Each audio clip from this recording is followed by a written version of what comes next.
En premier lieu, il est clair d'après le verset 2 du chapitre 2 du livre des Nombres qu'il était obligatoire pour chaque homme des enfants d'Israël de camper sous sa propre bannière, suivant l'emblème de la maison de leur père.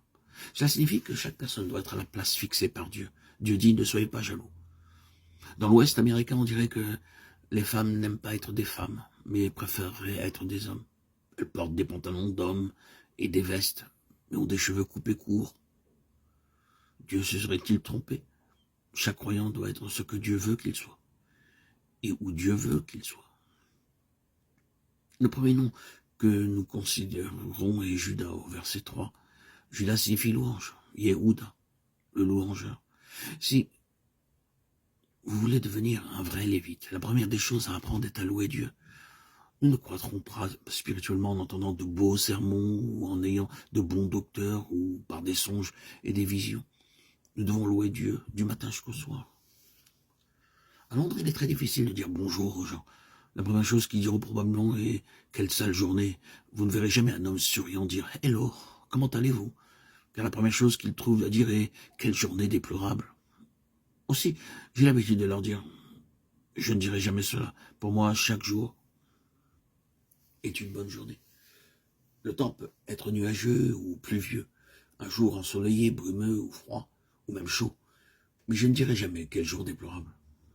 En tant qu'enfants de Dieu, nous pouvons nous réjouir chaque jour et louer Dieu pour chaque événement. Que nous soyons malades ou en bonne santé, dans la pauvreté ou dans l'opulence, avec des amis ou des ennemis, dans la solitude et dans une contrée éloignée, nous pouvons remercier Dieu pour toutes ces choses.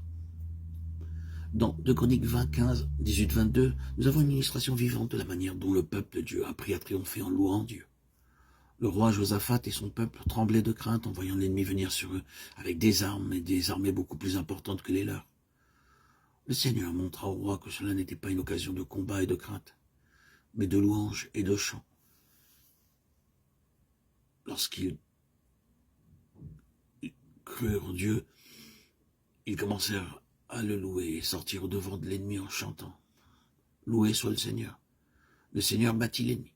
Leur foi les avait fait triompher. C'est un principe divin. L'ennemi peut venir comme un fleuve. Vous devez apprendre à louer Dieu d'avance. En général, nous ne le louons que lorsque nous recevons quelque chose de lui. C'est notre nature, c'est la nature humaine. C'est un principe divin. L'ennemi peut venir comme un fleuve. Vous devez apprendre à louer Dieu d'avance. En général, c'est le contraire. Vous le savez bien. Vous en avez fait l'expérience, vous personnellement ou autour de vous.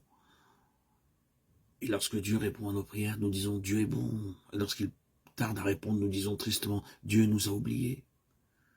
Et nous versons des larmes comme un enfant.